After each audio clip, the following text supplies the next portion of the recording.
Welcome to the mysterious casebook. In a quiet English village, a final letter arrives, sealed with secrets and sorrow. Was it a goodbye or a confession? Pour yourself something warm and let the mystery begin. It was the clinking of teaspoons and the rustling of hymn sheets that framed the start of the Whitsun Bazaar at St. Mary Mead. The bunting, faded from last year's fete, had been rehung with pride between the church lich gate and the Women's Institute stall, fluttering like tired confessions in the breeze. Children tugged at their mothers' skirts, desperate for tuppence sweets and toffee apples. Elderly ladies in lavender and pale blue cardigans traded glances over knitted tea cozies and ecclesiastical jam jars. The scent of warm scones and rose petals laced the air, underscored faintly by the must of old stone and old secrets. At the very center of it all stood the tombola table, manned by the stern, yet efficient Mrs. Price Ridley, whose raffish curls had been imprisoned under a lace-trimmed hat. Every so often she would bark out a number, triumphant as if sentencing someone to a light custodial term. A table laden with donated prizes flanked her powder compacts, tins of Dundee cake, and an embroidered cushion with the words, "Home is where the hearth is," stitched in red. But the most admired object, at least by Miss Hartnell of the High Street, was an antique silver letter-opener shaped like a quill. It gleamed among the bric-a-brac like a sly smile. "Gracious," Miss Hartnell had declared. Pausing before it, "It's almost too sharp for something so ornamental." That it would later draw real blood, no one imagined. Miss Marple, seated at the edge of the refreshment tent with her knitting bag discreetly resting at her feet, observed the scene with a composed serenity. She had long understood that village life unfolded not in events but in patterns, repeated gestures, hushed echoes, and the occasional dissonant note. Her needles clacked softly as she watched Mrs. Bantry whisper something into Reverend Calthorpe's ear and saw the slight tightening of his mouth. Something trivial on the surface, perhaps a remark about the failed raffle, but loaded, as so many things were in St. Mary Mead, with history. At 4:30, a ripple passed through the gathering. It began not with a scream, but with a silence. Mrs. Price Ridley, reaching to replace a depleted stack of paper tickets, had noticed something behind the modesty curtain hung across the vestry door.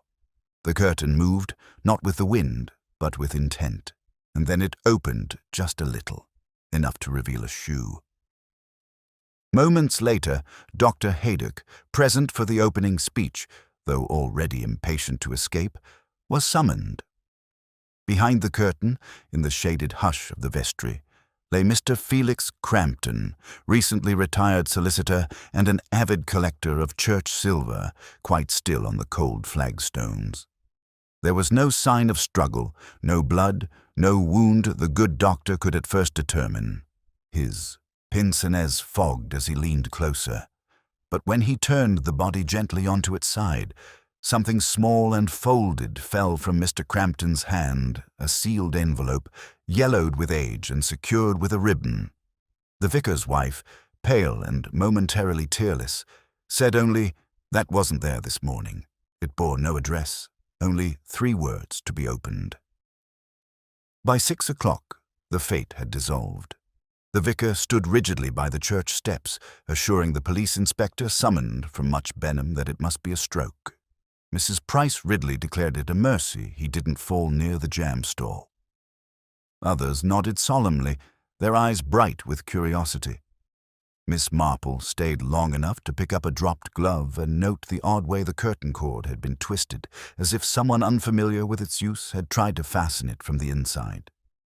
Later, walking home through the evening hush, she carried with her not just her knitting and the remains of a seed cake, but a quiet certainty. There was something false in the reactions, something theatrical in the timing. A man does not sit down in a church vestry to die, nor does he hold on to a ribboned letter like a final confession unless he knows he is not simply going to faint. She paused before the gate to her garden, where roses leaned conspiratorially toward the hedge, and thought of Mr. Crampton, orderly, discreet, secretive. and how, only the week before, he had mentioned to Colonel Melchett the curious matter of old debts not yet forgiven. Behind her, in the lane, a bicycle bell rang once sharp and sudden. The bicycle bell's echo faded, swallowed by the evening hush. Miss Marple stood a moment longer beneath the arch of her rose trellis, her fingers absently brushing the petals of a white climber, Madame Alfred Carrière, a favorite of hers for its soft perfume and stubborn endurance. The contrast did not escape her how something so delicate could endure so long, while a man like Mr. Crampton could be silenced in an instant. Inside, the lamp in her front room cast golden pools across lace antimacassars and well-thumbed volumes of Trollope. She put on the kettle not from thirst, but from habit. One did not think properly on an empty teapot. As the water began its soft murmur, the village began its own. By 8 o'clock, the telephone lines of St. Mary Mead thrummed like a hive. Mrs. Bantry had rung Mrs. Weatherby to confirm that, yes, it had been the solicitor, and no, it was not a stroke, though of course the doctor wouldn't say more. Mrs. Price Ridley had told the grocer's wife in confidence, which meant by morning it would be pinned to the parish board, that the body had been clutching a sort of letter, and that the expression on his face was positively biblical. At the Blue Boar, 2 pints into a slow Thursday, Mr. Thomas Hawthorne Widower, once postman, now suspiciously idle, recounted a sighting of Crampton in the churchyard that morning, arguing with a woman in grey.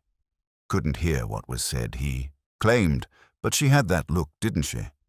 Sort of who knows where all the graves are, like a ghost with a handbag.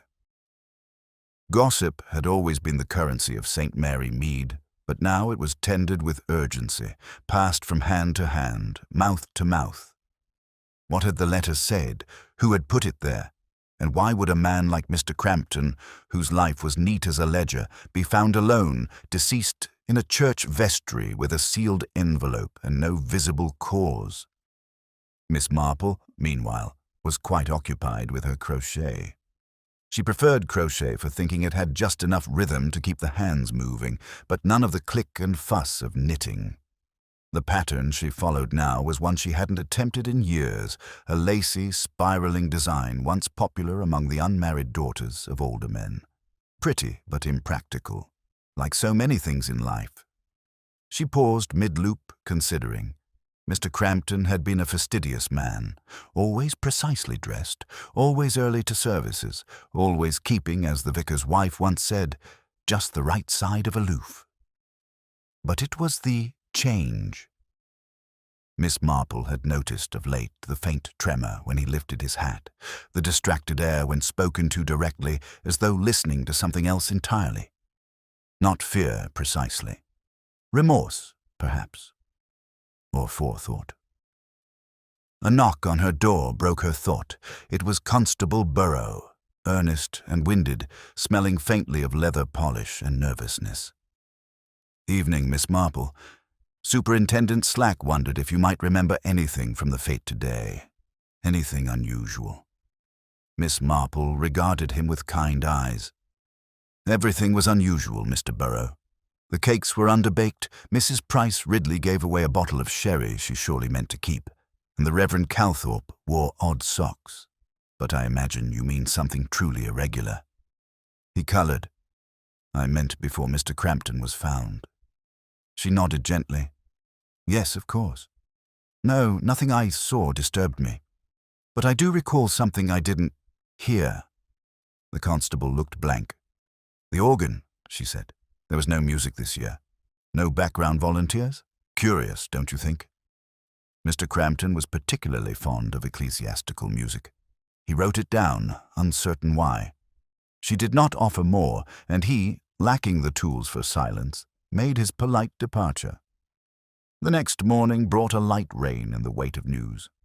The coroner's initial report, shared in low tones at the baker's and the post office, declared no obvious physical trauma. No stroke, no sign of heart failure. Toxicology would take time, and until then the death was unexplained but not suspicious. Not suspicious, the villagers repeated, as if the words might become true through rehearsal. Miss Hartnell, standing beneath her tartan umbrella by the stationer's, whispered to Mrs. Bantry that it had been a family matter. Surely those sorts of letters always are.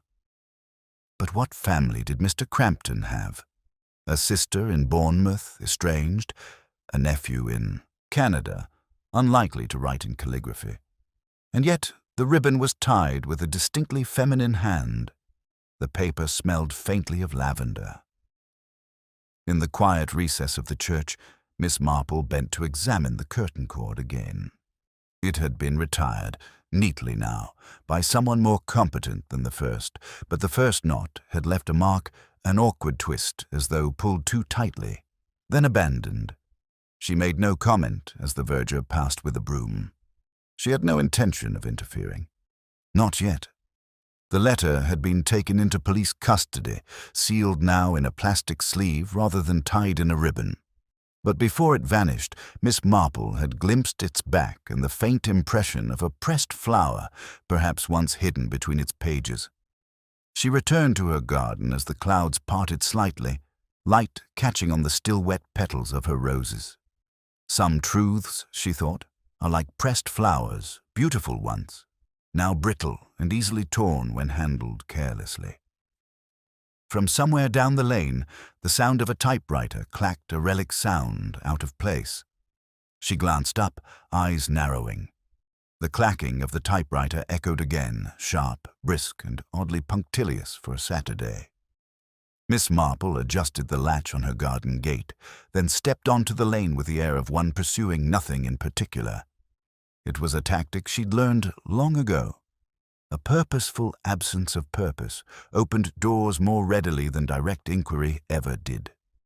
The sound led her past the hedge surrounding the limes, once the residence of an elderly spinster famed for her shortbread, and now let out furnished to a young widow from London.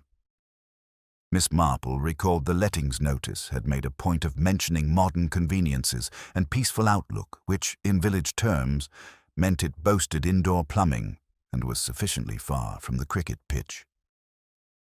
At the garden wall, Miss Marple paused beneath the pretence of adjusting a wayward glove. A figure sat in the bay window, slender, angular, and upright before a portable Remington. She wore a dove-grey blouse and a pencil skirt that looked too tailored for gardening. Her hair, a rich auburn, was pinned into a style that belonged more to Knightsbridge than the High Street. With each tap of the keys, her expression shifted: irritation, resolve, something like regret. Miss Marple moved on, her pace unhurried, but the impression firmly filed. Back in the center of the village, the police had grown visibly more conspicuous. A constable stationed outside the vestry now nodded grimly at passers-by, while inside the parish hall, Superintendent Slack held an impromptu consultation behind drawn curtains and rising voices. He had taken over the vicar's study and turned it into a sort of command post, though no one would have mistaken it for efficiency. Inspector Craddock, called in from the county, had arrived late that morning with the look of a man whose breakfast had been interrupted by a summons he considered beneath him. He was neat, sallow, and slightly stooped, with an air of self-awareness that irritated his superior. Slack, a man who considered tact a dangerous compromise, greeted him with a grunt. No obvious trauma. "Dr. Haydock stands by that," Slack said, pushing a file across the desk. "Letters locked up, but we've got photographs. Curious thing, it's not dated. The ink's old, but the paper's not. Smells of flowers." Craddock glanced at the photo. "What do we know about Crampton's recent correspondence?" "Nothing official. But I've spoken to his cleaner, Mrs. Fanshawe. Said he was quieter than usual lately. More papers on the desk. One of those diaries with a clasp-locked mind. Bit dramatic, if you ask me." Craddock gave no sign he'd asked. "Any signs of forced entry at the church?" Slack sniffed. "Nothing. The vestry door was unlatched, but no scratches, no marks. Could be he let someone in. Could be someone was waiting. And the curtain cord. Tangled, but no fingerprints. Someone clumsy, maybe. Or nervous." Outside, the vicar's wife poured tea with trembling hands and served it to the parish committee without tasting her own. Her presence was fragile, too still, too polished. Mrs. Bantry whispered to Mrs. Weatherby that she'd seen the poor woman weeping in the bell tower an hour earlier, though she'd insisted it was the draught. At the grocer's, speculation had turned practical. "I tell you," said Mr. Simpkins, arranging apples with unusual aggression, "it's the letter. That's the thing. Someone wanted it to be found. You don't clutch something like that unless it's meant for show." "Or shame," murmured the butcher's wife, barely glancing up from her newspaper. At her front room window, Miss Marple sat with her second cup of tea and reread a church notice dated 3 months prior. Crampton had recently completed the inventory of the church's historical items. A quiet job. Trusting, too. Most of the silver plate had been catalogued under his hand, and the locked cases checked against old lists dating back to Queen Victoria's reign. It was odd, she thought, how no one had mentioned the letter opener. The one from the Tombolath antique silver one with a curious shape. It had vanished before the prizes were drawn. Mrs. Price Ridley had blamed poor bookkeeping, but she herself had pointed it out with a possessive sort of pride. Now no one mentioned it, as though it had never existed. And yet its absence glimmered in Miss Marple's mind like a pearl out of place. In the early afternoon, she encountered Inspector Craddock outside the post office, leaning against a lamp-post with the air of a man waiting for either a telegram or a revelation.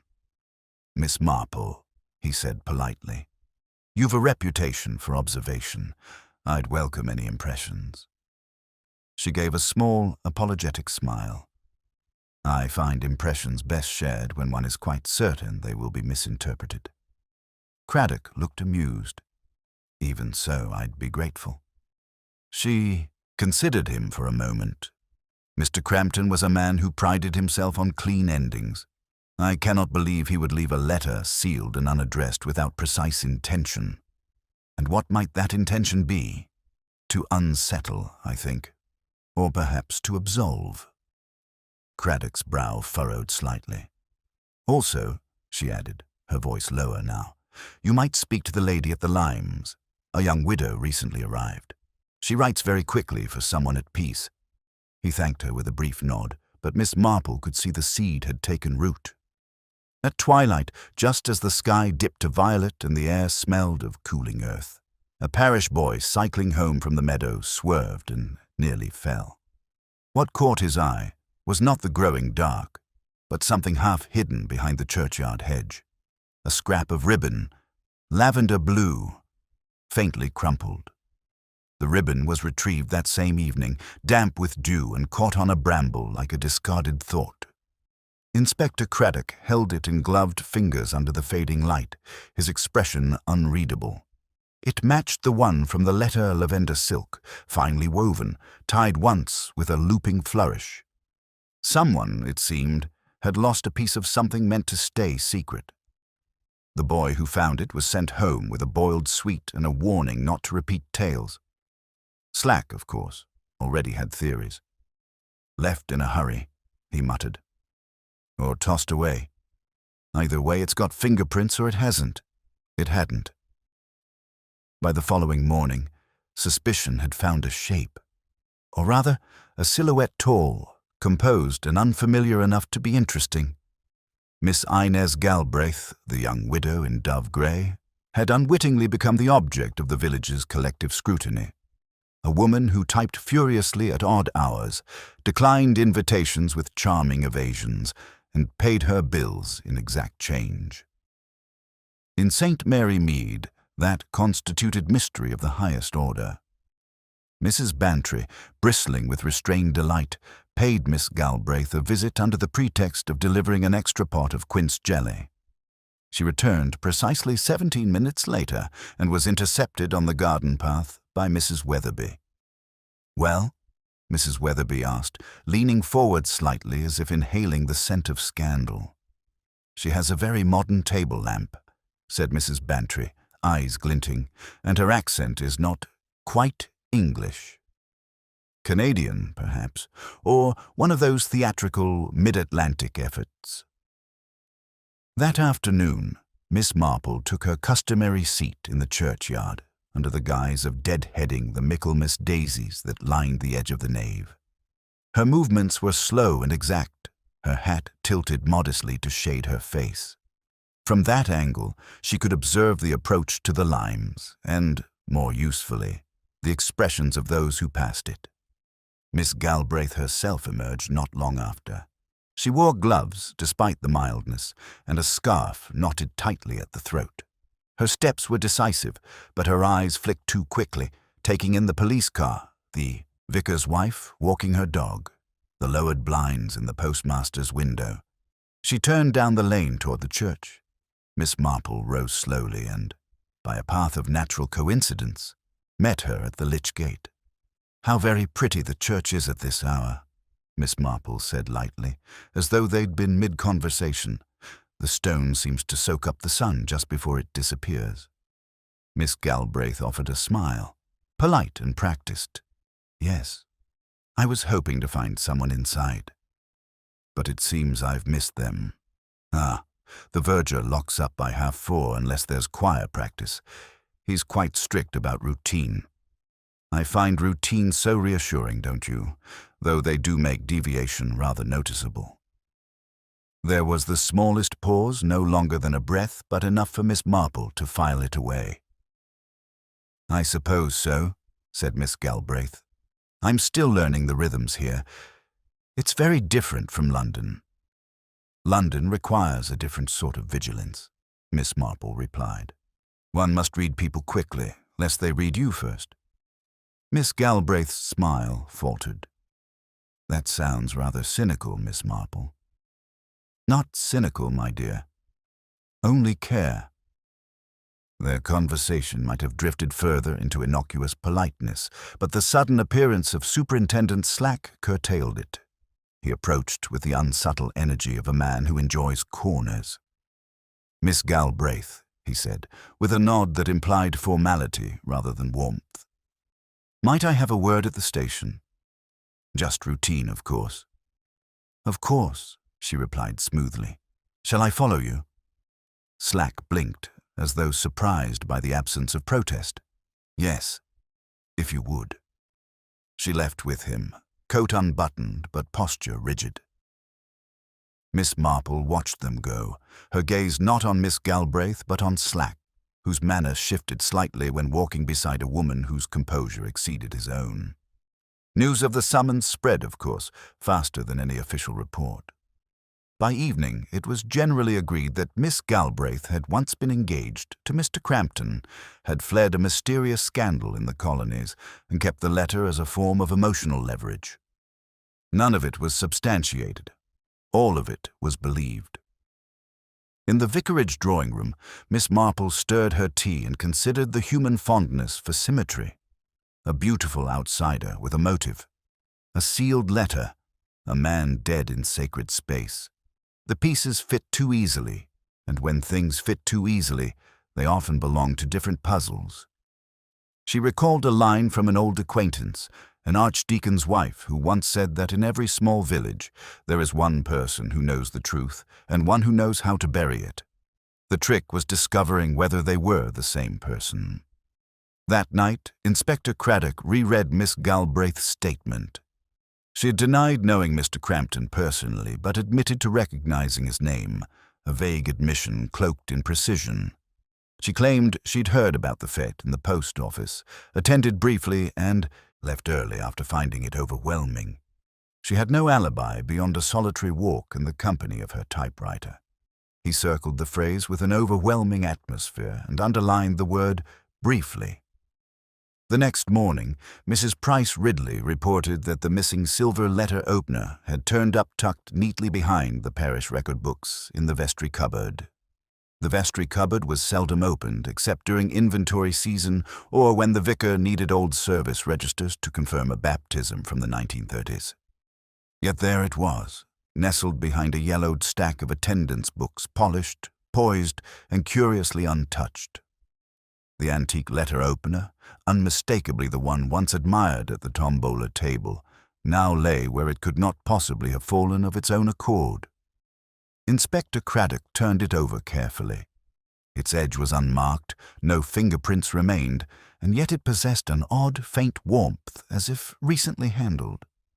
He passed it to Superintendent Slack, who scowled as though the object itself had insulted him.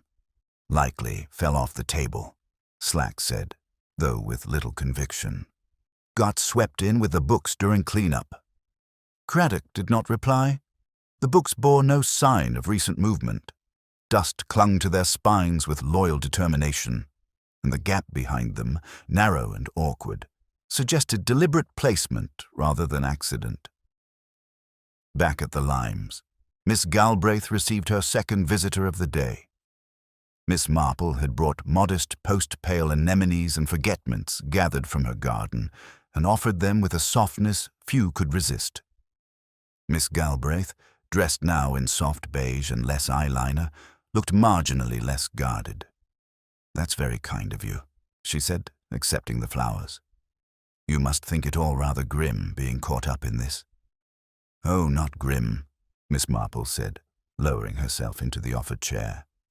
"Only curious. And curiosity, I find, is the thread that mends confusion. I've always liked an untidy skein."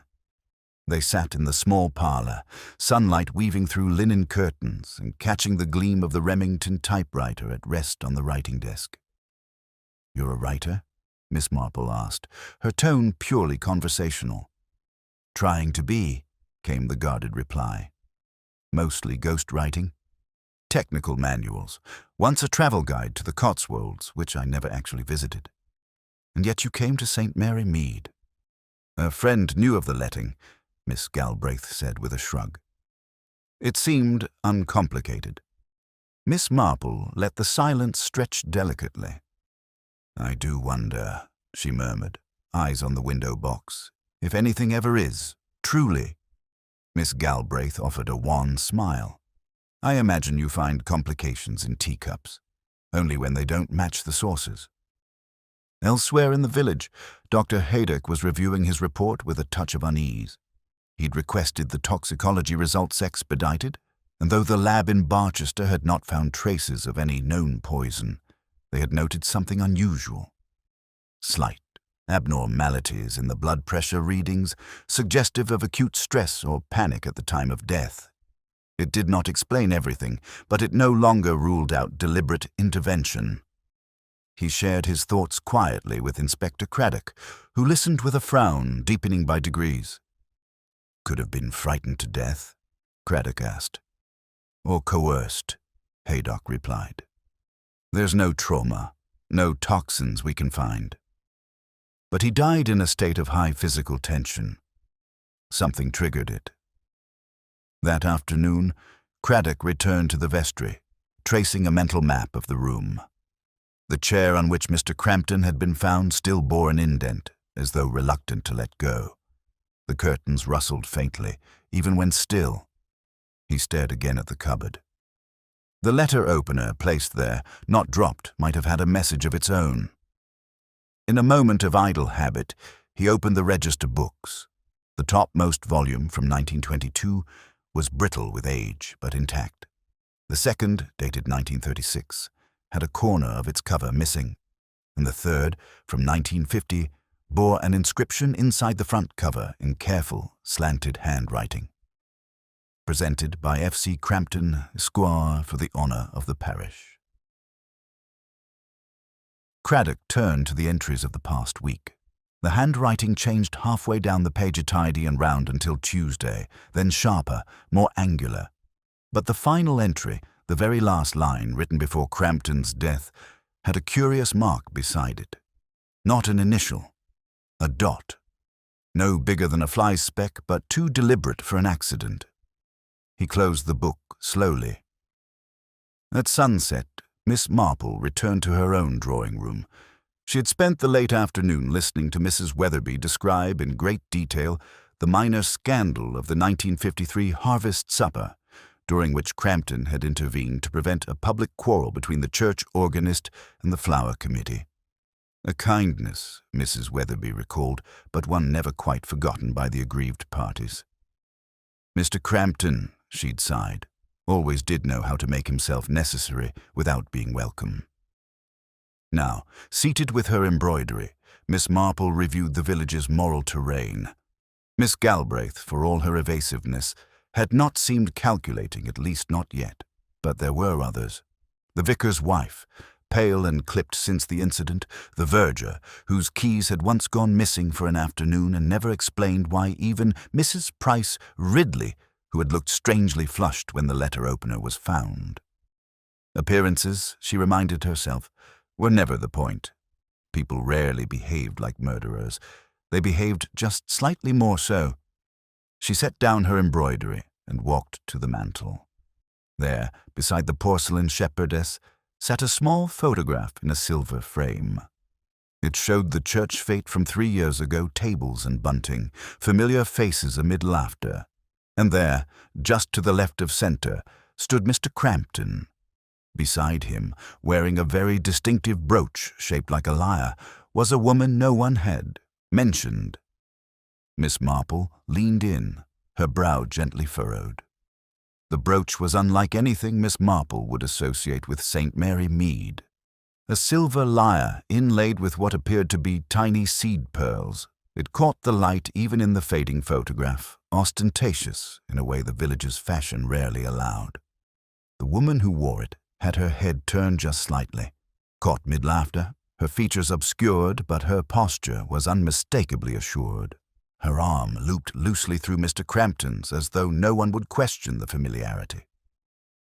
Miss Marple reached for her lorgnette, turning it thoughtfully in her hand before placing it back in its drawer.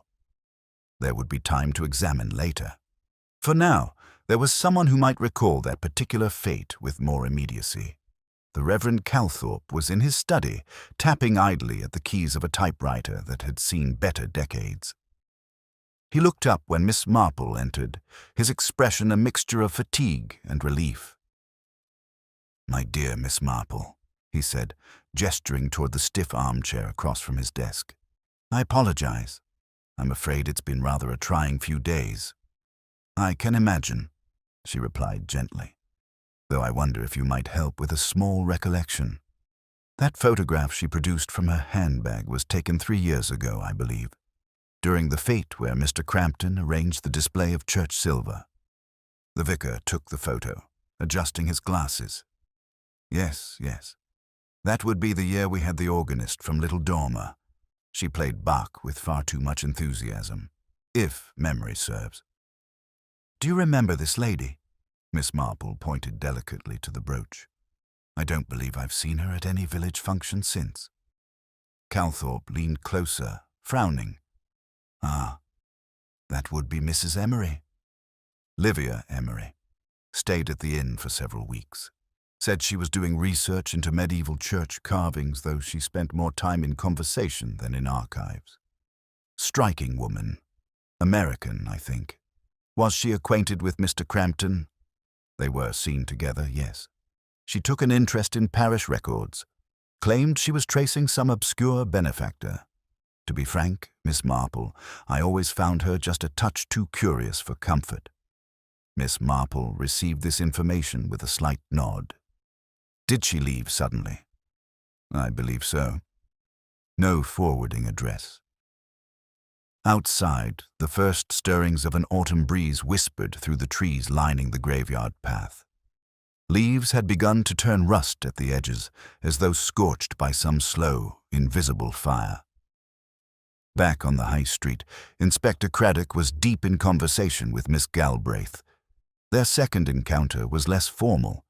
She had not been summoned. "I didn't lie," she said, sipping her coffee with precise delicacy. "I did recognize Mr. Crampton's name, but I hadn't seen him in years. Not since my aunt's funeral in London." Craddock watched her over the rim of his notebook. "Your aunt?" "Winifred Harlow." She was his client, briefly. There was a dispute over her will. He advised the family.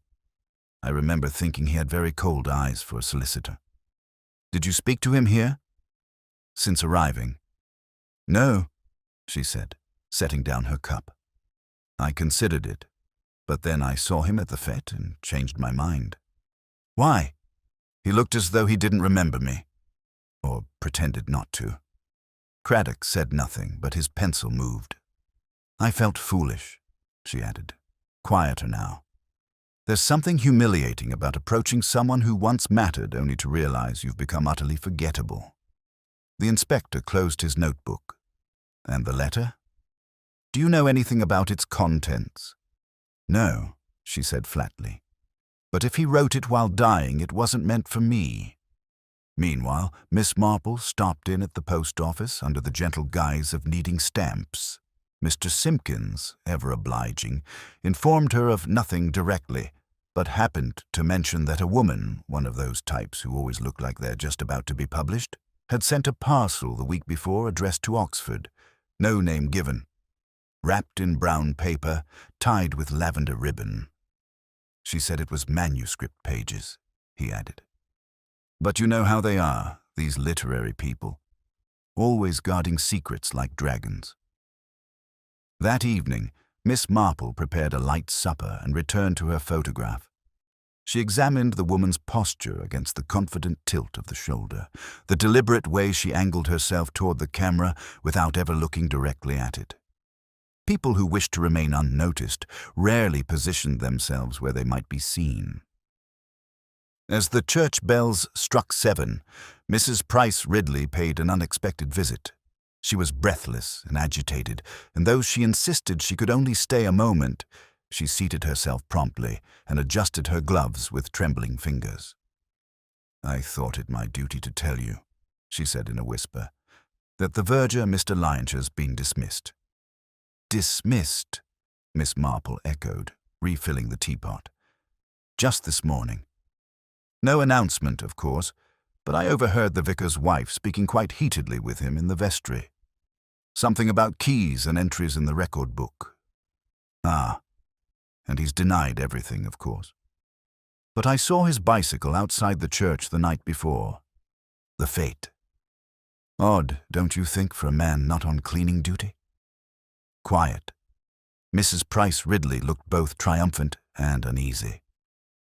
As she departed, Miss Marple remained at the doorway, watching the empty street. A pair of crows wheeled overhead, sharp against the fading sky. The wind had begun to rise, tugging at shutters and bending the heads of her roses. Behind her, the embroidery lay unfinished on its frame, its pattern, once neat and symmetrical, now curiously unraveled. The night passed with an unsettling hush, as though the village itself were holding its breath. Morning came damp and silvered with mist, the hedgerows glistening and the earth softened underfoot. Miss Marple stood by her kitchen window, watching the sparrows dart between the rose bushes, while in the distance the church bell chimed 8:30 off-key, as if rung by an uncertain hand. The irregular note was found minutes later in the shrill ring of her telephone. It was Mrs. Bantry, her voice low and tight with urgency. There's been another incident. At the church, you'd best come, Jane. By the time Miss Marple arrived, the lane to the church was already speckled with onlookers. The vicar's wife stood rigidly on the path, hands clasped too tightly in front of her. Slack was barking instructions with thinly veiled panic, while Craddock maintained his usual quiet control, speaking to Dr. Haydock just beyond the vestry steps. Miss Marple approached, her presence acknowledged with the kind of silent deference that accompanies those who rarely arrive without reason. Inside the church, the air was cool and strangely still. The vestry door stood ajar. This time it was not a death, but it was close. Mr. Lyons, the verger, had been found slumped at the foot of the altar steps, alive but dazed and nursing a deep gash above his ear. His bicycle lay sprawled beside him, one wheel still faintly turning. There was blood on the floor, not much, but enough to draw the eye and a sharp metallic scent that lingered unpleasantly. He had been discovered by Mrs. Price Ridley, who, in what she later described as a moment of divine instinct, had come to inspect the flower rota and instead found the verger unconscious beneath the chancel arch. A robbery, some suggested. Or revenge. Or worse, an attempt to silence him. But the vestry remained locked. Nothing appeared missing, and Mr. Lyons, when revived, offered little more than a confused recollection of a noise, then a shadow. Inspector Craddock studied the site with a furrowed brow. The church's interior was undisturbed. No signs of forced entry, no displaced items, yet the blow had been deliberate, not accidental. Miss Marple lingered near the altar, gaze drifting not to the scene itself, but to the floral arrangement beside the pulpit. Yellow lilies funereal, not seasonal, stood in stark contrast to the fading hydrangeas still clinging to the window-sill. "The lilies," she said softly. "Were they always there?" Craddock glanced up. Mrs. Calthorpe mentioned them being delivered yesterday. Anonymous, she thought. No card. A curious choice, don't you think? Rather morbid for late September. He made a note, but said nothing further. Back in the village, the reaction was swift. Within hours, Mr. Lyons' injury became a point of fervent speculation. Some said he had been blackmailing the wrong person. Others insisted he was caught eavesdropping on a confession not meant for earthly ears. Miss Hartnell declared it was the beginning of a very bad streak and warned Mrs. Bantry not to touch the communion rail until it had been properly cleansed. Yet beneath the churning of rumor was something quieter. Fear now had begun to take root not of scandal, but of chaos. It was one thing for someone to die mysteriously in a vestry. It was quite another for violence to revisit the same spot days later, unanswered and unexplained. That evening, Craddock paid a second visit to Miss Galbraith. She greeted him with less ease than before. "If you've come to arrest me," she said, "you'll need a better reason than my taste in solitary walks." "No arrest," Craddock replied calmly. "But I'd like to ask again why St. Mary Mead?" She hesitated, then sighed. "I said I came for peace." That was true, but it wasn't the whole truth. I knew of Mr. Crampton, yes, but more than that, I knew he kept records. He advised a number of families with, let's say, less than straightforward legacies. My aunt is one of them, so you came here to investigate? To confirm a suspicion, something about a trust fund. She left a letter of her own farewell of sorts, suggested that someone might have tampered with documents after her death. I didn't want publicity. I thought I'd be subtle. And then, of course, she trailed off, gesturing toward the church in the distance. "And the letter in his hand?" Craddock asked. "I never saw it, but I suspect it wasn't meant for me or for the police." Later, in his notebook, Craddock would underline the word farewell twice. Miss Marple, meanwhile, sat alone with her embroidery again, this time not touching it. Her mind turned slowly over the lilies, the verger's fall, the photograph, the vanished American woman, and the peculiar appearance of a sealed letter written in an old man's trembling hand, but scented with a younger woman's perfume. She reached for her cup of tea, now cold, and did not drink it. The facade of the village, its rituals, its tea tables and politeness was beginning to ripple. Not shatter, but ripple. A dangerous thing in a place that relied so heavily on steadiness. She thought again of the brooch in the photograph. The lyre, symbolic not just of music, but of deceit. Orpheus had used one to charm the guardians of the underworld, and someone, perhaps, had used it to charm a truth out of hiding. She rose, slowly, and moved toward her bureau. There, tucked between letters and recipes, lay a calling card she had been saving. She slid it free and turned it over, eyes narrowing slightly. The calling card was cream-colored, thick as vellum, and bore an elegantly printed name in fine serif type, Livia Emery, independent antiquarian consultant. No address, only a discreet Oxford post office box. Miss Marple had retrieved it months ago, pressed flat between the pages of her gardening almanac, where she kept things that might someday matter. At the time, it had been given with a courteous smile and the vague suggestion of keeping in touch. Now, it whispered with sharper implications. She slid it into her reticule, wrapped a shawl over her shoulders, and stepped out into the damp hush of early evening. The mist had begun to settle again over the village, softening edges, blurring fences and boundaries, just as the case itself now resisted tidy borders. At the vicarage, the sitting room was dim, lit only by the amber glow of a table lamp and the twitching fire beneath the grate.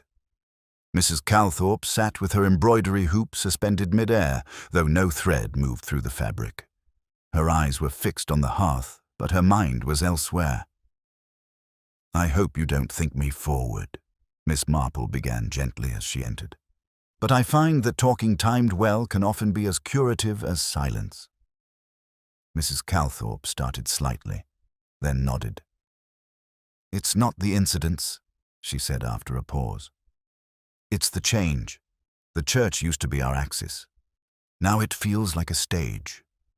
"A stage does not cease to be a church," Miss Marple replied, settling beside her.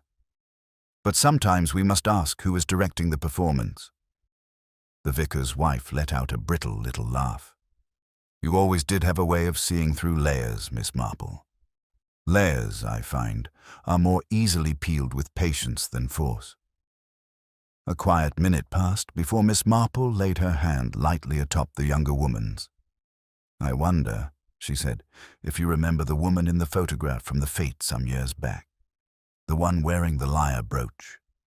Mrs. Calthorpe's fingers stiffened slightly.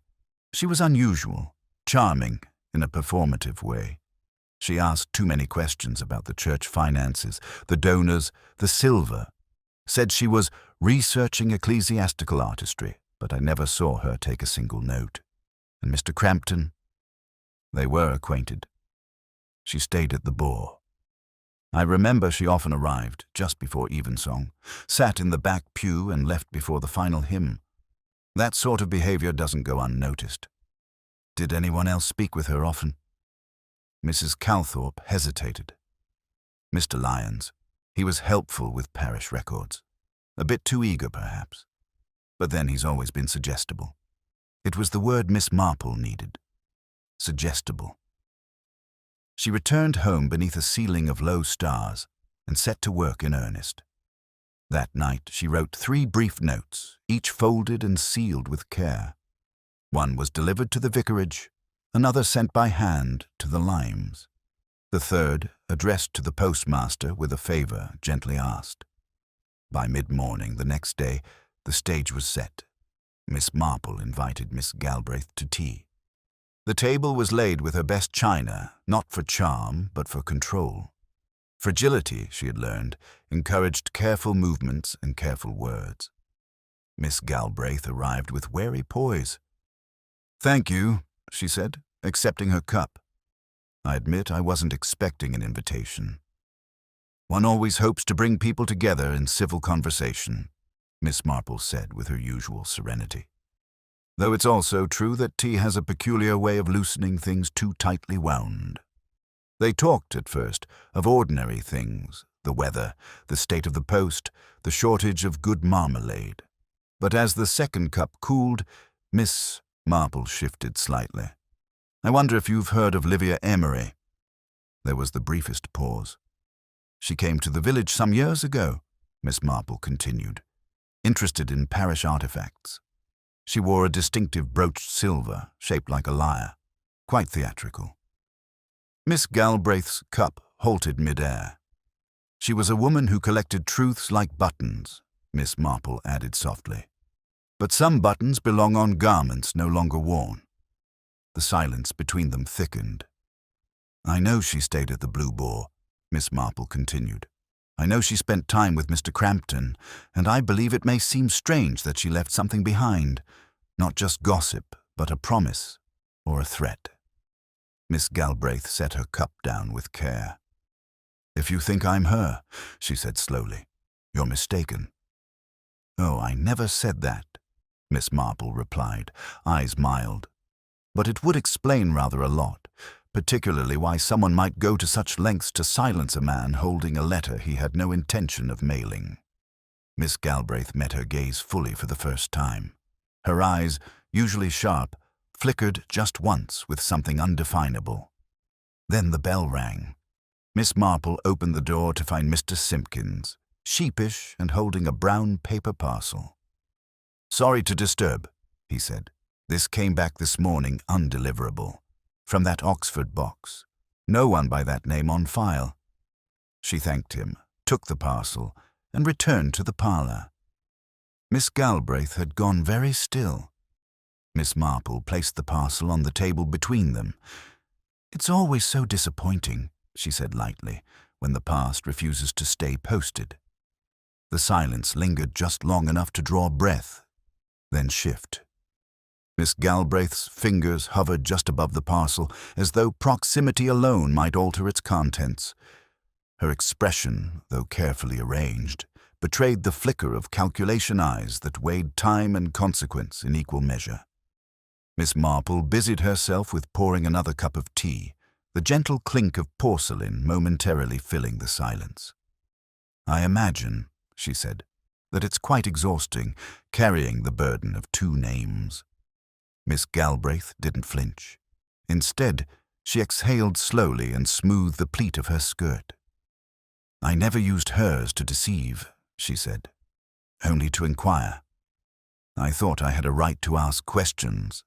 I didn't expect anyone to die for them." "Rights," Miss Marple replied, "are often taken for reasons more emotional than just. It's forgiveness we rarely grant ourselves." The parcel remained untouched on the lace doily between them, its folds slightly softened by moisture from the postmaster's hand. It gave off the faintest scent of lavender, as though memory itself had been preserved in tissue and tied with ribbon. Miss Marple did not press her guest for further confession. She understood the nature of shame, that it crept not in the act, but in its aftermath. Instead, she allowed the clock on the mantel to tick several beats, letting the weight of what was unsaid settle. At last, Miss Galbraith stood. "You won't find anything criminal in that package," she said, voice subdued. "Only something that doesn't quite belong anywhere else." Miss Marple offered a gentle nod. "That's often true of the truth." After she left, Miss Marple did not open the parcel. She set it aside precisely where it was and turned to her window. Outside, the rain had begun again, fine and quiet, the kind that made streets shine and hedges whisper. At the police station, Inspector Craddock sat reviewing his notes beneath a buzzing electric lamp. He had, at Miss Marple's subtle prompting, followed up on the ownership of the lyre brooch. A few telephone calls and an increasingly cooperative jeweller in Oxford confirmed what she had suspected: the piece had been sold 2 years ago to a woman using the name L. Emery, paid in cash, no return address. It was a small proof insufficient on its own, but Craddock had learned to respect the gravity of small things. In St. Mary Mead, guilt never arrived in confessions. It crept in the seams of statements, in the timing of glances, in the way a hand trembled on the sugar tongs when asked about unrelated matters. The postscript came in the form of a letter. Delivered to Miss Marple the next morning, it was handwritten in an unfamiliar, looping script. No sender's name, only a neat return address in Bournemouth. Inside, a single sheet of pale blue stationery and a pressed sprig of rosemary. The message was brief. He never intended to send the letter. It was his theatre, his confession dressed as a performance. I only helped him write it, and he said that would be enough. I didn't know he'd changed his mind until I read the papers. I should have come forward sooner, but fear is a coward's comfort. There was no signature, only a postscript added at a slant along the margin. The letter opener was mine. I didn't mean for it to vanish, only to disappear. Miss Marple reread it twice, then folded it away. The same afternoon, Superintendent Slack came storming into Craddock's office, red-cheeked and triumphant. "It's Lyons," he declared. "We've got a match to his fingerprints on the inside of the record book cabinet, and he's got bruising on the knuckles like he struck something. Or someone." Craddock remained unmoved. "He works in the vestry. His prints belong on everything, and the bruises could be from the fall." Slack bristled. He had an opportunity. "But no motive," Craddock replied. "No inheritance, no letter, no legacy to erase. Unless he's been hired, paid to intervene." "Hired? By who?" Craddock said nothing. Instead, he reached for his notebook and turned to the list of tombola donors. There, in neat handwriting, was an unfamiliar name, L. Emery Silver Opener, private estate donation. He underlined it slowly. The following day, Miss Marple visited her garden. Rain had freshened the soil, and the roses had revived with a kind of proud defiance.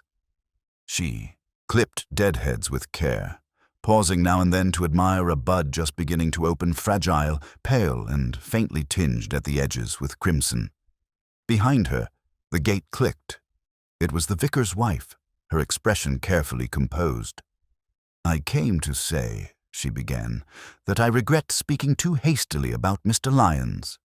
He hesitated. "Not clever, but not malicious either.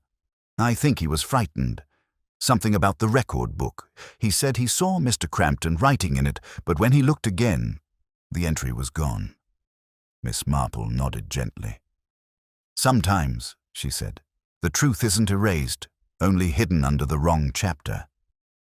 Mrs. Calthorpe lingered a moment more, then departed, her steps quieter than before. Miss Marple remained at the rosebed, pruning. One bud in particular had a faint flaw in the petal's edge. Barely visible, but there, a hint of damage in the bloom. She did not cut it.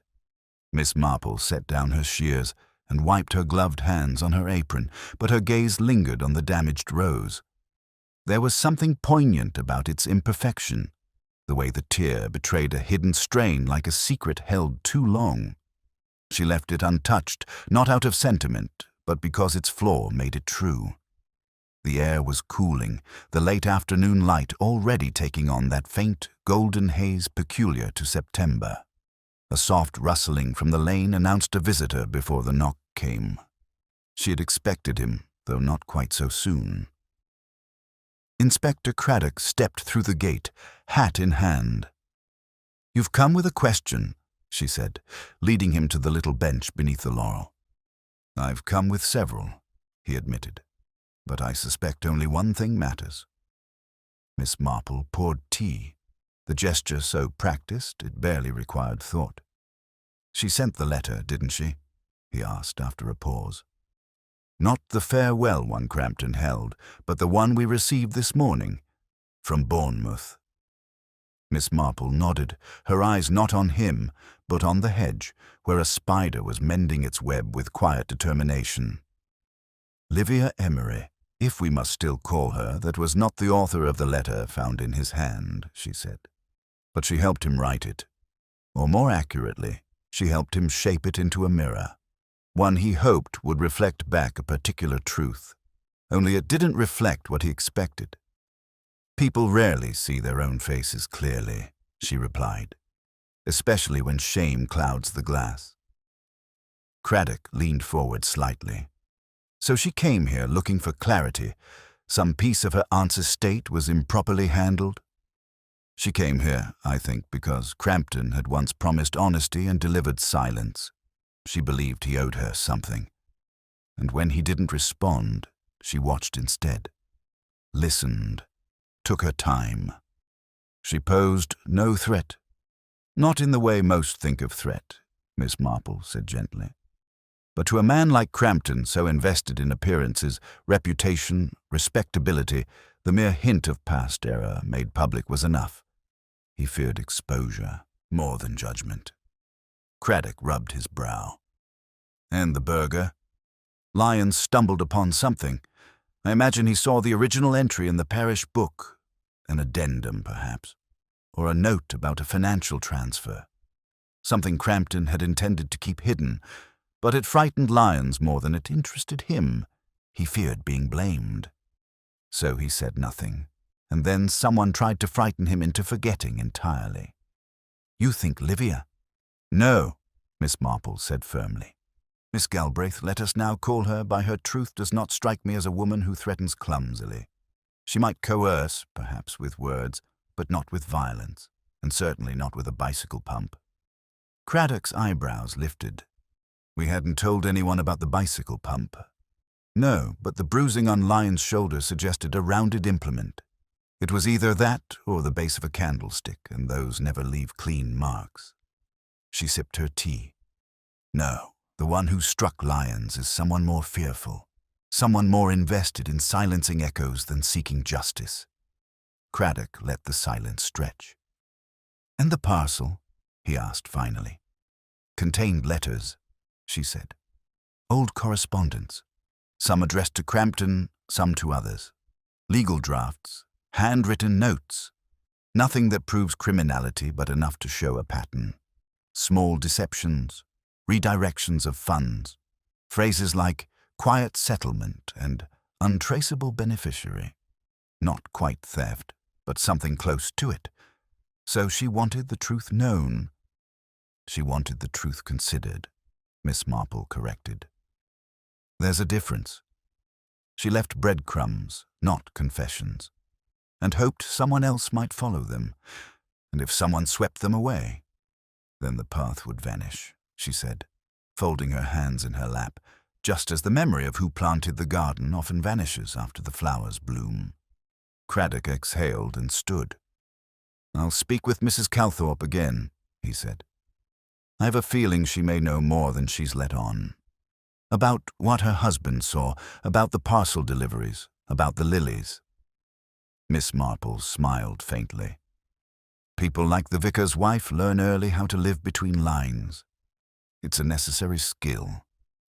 As Craddock departed, Miss Marple remained seated, her gaze turning now toward the hedge where the spider's web had been repaired. The tear was no longer visible, only a faint asymmetry if one looked too closely. She reached into her basket and drew out the bundle of old tombola slips she had collected days earlier, purely out of habit. Her fingers sifted through them until one small corner caught her attention. It had been torn cleanly, diagonally. The number was faded, but the handwriting on the back was clear. El Emery Opener. She held it a moment longer, then let it rest in her lap. So many things, she thought, are offered in plain sight and still remain unseen. From the road, a faint knock echoed not at her door, but 2 houses down. Raised voices, muffled, the sound of something fragile falling. Miss Marple turned her head, eyes narrowing. The sound of breaking glass was faint, but distinctly a domestic disturbance, not a catastrophe. Miss Marple rose from her bench and stepped into the lane with quiet purpose, her shawl pulled close against the chill. 2 doors down, Mrs. Calthorpe stood framed in her doorway, pale and tremulous, while a policeman bent to gather the fragments of a shattered vase. "It was only that," she said quickly when Miss Marple approached. "It slipped from my hands, that's all. My nerves have been difficult lately." Miss Marple nodded sympathetically. "Entirely understandable, my dear. These last days have unsettled everyone." The vicar's wife's composure was neat but thin, like a hem that had been restitched too many times. Her eyes darted toward the street, where Craddock's motor car had just pulled up, its lamps catching the mist in faint golden halos. "Mrs. Calthorpe," he greeted her, doffing his hat. "Might we continue our earlier conversation? There are some points about the church records I'd like to clarify." Her hands tightened slightly. "Of course, Inspector, though I hardly think I can add anything of use." "Even so," he said, stepping inside. Miss Marple lingered by the gate a moment before following. She had no official standing, but the village, in its peculiar hierarchy of moral authority, often yielded to her presence more easily than to the law. The drawing-room was neat to the point of strain. The flowers on the mantel of those same lilies had begun to wilt. A faint scent of polish hung in the air, heavy and deliberate. Craddock spoke gently. "You said yesterday that Mr. Lyons mentioned an entry in the record book that later vanished. You've no idea who might have removed it." Mrs. Calthorpe hesitated. "No, well, my husband keeps the key to the vestry cupboard, but he sometimes leaves it in his study. Anyone who knew where to look could have borrowed it. Did your husband ever speak of Mr. Crampton beyond parish matters?" She looked down. "Not often, but he respected him. They worked closely on the preservation fund. Mr. Crampton handled the legal aspects of the trusts, the donations. I signed letters for them sometimes. And did you ever read what you signed?" Her silence was enough. Miss Marple's eyes rested on the lilies. "Such beautiful flowers," she said softly, "though they never quite suit living rooms, do they? Funereal things by nature." Mrs. Calthorpe's breath caught just slightly. "They were sent anonymously," she said. "I thought they might be from the parish guild." A gesture of condolence. "Delivered," Miss Marple said. "The morning after Mr. Crampton's death, if I recall, and with no card." The room held its breath. Craddock's pencil stilled against his notebook. "Mrs. Calthorpe," Miss Marple continued gently, "it must have been dreadful to realize the delivery note bore your own handwriting." The woman's face was drained of color. "Two don't know what you mean. Fear can make one act. In peculiar ways," Miss Marple said, her tone kind. "It wasn't malice, I'm sure. Only a desire to put right what had gone wrong." Craddock's gaze shifted, puzzled but patient. "You're saying she?" Miss Marple did not look away from Mrs. Calthorpe. Her husband discovered the discrepancy funds diverted through false beneficiaries. Mr. Crampton had arranged everything quietly, years before. When the matter resurfaced through that unfortunate Miss Emery's inquiries, he panicked. The letter he wrote was meant to explain himself before exposure. He summoned your husband to witness it, perhaps to share the burden. But your husband, poor man, found he could not reconcile duty with loyalty. "He told me everything," Mrs. Calthorpe whispered, sinking into the nearest chair. "He was frightened. He said the letter would destroy the parish if it were read, that the money had gone to protect someone, to protect me. It wasn't theft. It was a redirect." Her voice cracked on the last word. Miss Marple's tone remained even. "And when Mr. Crampton insisted the truth must come out, your husband suffered a collapse. So you went to the church that evening, didn't you? To plead with him not to leave the letter where others might find it." Tears gathered, unshed. He was already gone when I arrived. Sitting so still, I thought he was praying. "You took the letter," Miss Marple said softly. "But something made you leave it. Guilt, perhaps. Or mercy. And when you heard talk of Miss Galbraith, you believed she would see you blamed. You sent the lilies as a silent apology to the dead, then tried to recover the rest of the papers before the police could connect them." Mrs. Calthorpe covered her face with her hands. "I didn't mean to hurt anyone." "No," Miss Marple said, "but secrets, like flowers, are fragile things. Keep them too long, and they decay." The ticking of the clock filled the silence. Craddock closed his notebook quietly and signaled to the constable outside. There would be no spectacle-only procedure. Mrs. Calthorpe rose slowly, her shoulders rounded not in defiance, but in exhaustion. She went without protest. When the door closed behind them, Miss Marple remained seated for some time. The lilies drooped further in the heat, their scent too heavy now. She took one from the vase, wrapped it in a handkerchief, and laid it gently in the waste bin. By dusk, the village had already begun its recovery. At the Blue Boar, the gossip ran brisk and certain the vicar's wife had only been helping with evidence. The verger was to be reinstated, and Miss Galbraith had returned quietly to London. Life in St. Mary Mead, ever efficient at restoring its composure, adjusted itself with impeccable swiftness. Miss Marple sat by her hearth that evening, knitting half forgotten in her lap. The fire crackled, a small, steady rhythm against the murmuring wind. There would be new fates, new whispers, new polite evasions. Respectability, after all, was a living thing, capable of pruning itself when danger bloomed too close. She gazed at the roses beyond her window, their pale heads bowed beneath the dusk. For a moment, she thought of the broken lily, how even its decay had carried a strange kind of grace.